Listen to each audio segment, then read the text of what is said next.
আসসালামু আলাইকুম, সবাইকে আমার চ্যানেলে স্বাগতম। আশা করি সবাই ভালো আছেন। আজ আমি আপনাদেরকে একটা ভিডিও দিচ্ছি। খুবই খারাপ একটা বিদ্যা, বাচ্চা নষ্টের একটা ফিরাউন চালান, কিতাবুল ফিরাউনার বিদ্যা। যে কারো বাচ্চা নষ্ট হয়ে যাবে, তা বাচ্চার বয়স যদি ওই প্রেগনেন্সি অবস্থায় মহিলা বাচ্চার বয়স যদি 6 মাস 7 মাসও হয়ে যায়, তাও কিন্তু সেটা গর্ভবতী হয়ে যাবে। তবে খুবই খারাপ একটা বিদ্যা, অন্যায়ভাবে প্রয়োগ করা সম্পূর্ণরূপে নিষিদ্ধ। যদি একান্ত অপারগ হন, আমার আগে বলতে হবে, তারপরে যদি আমি দেখি যে এটার পারমিশন দেওয়া যায় বা আপনাদের দ্বারা এটা করা যায়, আমি তখন দিতে পারি। জাস্ট শিক্ষা স্বার্থে ভিডিওটা দেওয়া, এটার অনুমতি আমি কাউকে দিব না। ব্যক্তিগত যে কোনো প্রয়োজন বা যে কোনো কাজের জন্য স্ক্রিনে দেওয়া নম্বরে সরাসরি ফোনে বা হোয়াটসঅ্যাপে যোগাযোগ করে যে কোনো কাজ করাতে পারবেন, দেশে বা দেশের বাইরে থেকে। একান্ত প্রয়োজনে আমার সাথে যোগাযোগ করে তারপর এটা করতে হবে। দেখুন, নকশার মধ্যেই লেখা আছে অন্যায় কাজের নিষেধ, মানে বুঝতে হবে আগে, পরিস্থিতি বিবেচনা করে যদি দেওয়া যায় অনুমতি, তাহলে দেওয়া হবে বা করে দেওয়া হবে, অন্যথায় সম্ভব না। স্ক্রিনে যেই নকশাটা দেখতে পাচ্ছেন, এটা আপনাকে লিখতে হবে হচ্ছে ভুজপাতার মধ্যে।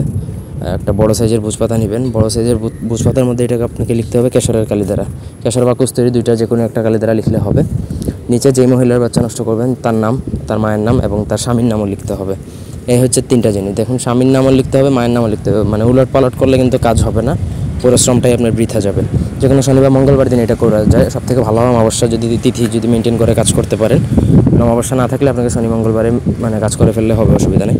নকশা লিখে নকশাটা একটা মাদুলিতে ভরবেন। মাদুলিতে ভরে আপনাকে সেটা শ্মশানে যেয়ে পুঁতে দেবেন। পুঁতার পরে ওইটাতে আপনি বাম পা দিয়ে 21টা লাথি দিবেন। ওই নকশা পুঁতার পরে যে উপরে মাটি থাকবে, সেই মাটির মধ্যে 21টা লাথি দিবেন। ব্যাস, আপনার কাজ শেষ। 24 ঘন্টার মধ্যে ওই বাচ্চা যত বড়ই হোক না কেন বা ছোটো হোক, পেটে ব্যথা উঠে সেটা গর্ভপাত হয়ে যাবে, অ্যাবর্ট হয়ে যাবে।